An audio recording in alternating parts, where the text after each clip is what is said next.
তো একটা ভাইরাসজনিত সংক্রামক ব্যাধি। এটা শিশুদের জন্য খুবই ছোঁয়াচে অসুখ।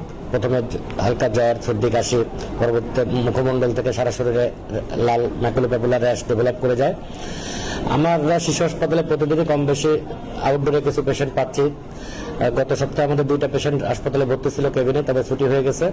তবে খুলনা অঞ্চলে যে একটা আতঙ্ক ছড়িয়ে পড়ছে যে হামের প্রাদুর্ভাব, সেভাবে যে অনেক বেশি পেশেন্ট আমরা পাচ্ছি তা না। তবে শুনেছি যে কুষ্টিয়াতে বেশি পেশেন্ট আছে। আর হামের রোগী আসলে আমাদের যেহেতু একটা শিশু হাসপাতালে আমাদের বেডের সংকট আছে, জেনারেল পেশেন্টকে আমরা ভর্তি রাখতে পারি না, যার কারণে আইসোলেশন ওয়ার্ড আমাদের পক্ষে খোলা সম্ভব হচ্ছে না। আউটডোর রোগী আমরা চিকিৎসা দিচ্ছি। আর হাম ভাইরাস মূলত ভাইরাসজনিত অসুখ হলেও এর কমপ্লিকেশনের কারণে আপনার নিউমোনিয়া, এনকেফালাইটিস, ডায়রিয়া হতে পারে। এটা চিকিৎসা সেবা হচ্ছে আপনার উপসর্গগুলো নির্মূল করার জন্য আমরা প্যারাসিটামল জাতীয় ওষুধ, যাতে জ্বরটা নিরাময় হয়, আইসোলেশনে রাখতে হবে, প্রচুর পরিমাণে তরল খাবার খাওয়াতে হবে, ভিটামিন এ সাপ্লিমেন্টেশন দিতে হবে।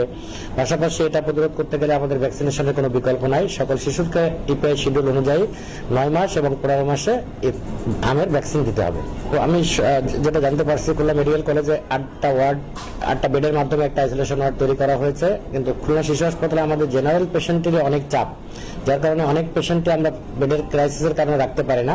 এখানে আলাদা বেড বা আইসোলেশন করার জায়গা আমাদের নাই, কিন্তু প্রয়োজন হলে আমরা কেবিনে রেখে চিকিৎসা সেবা দিতে পারবো।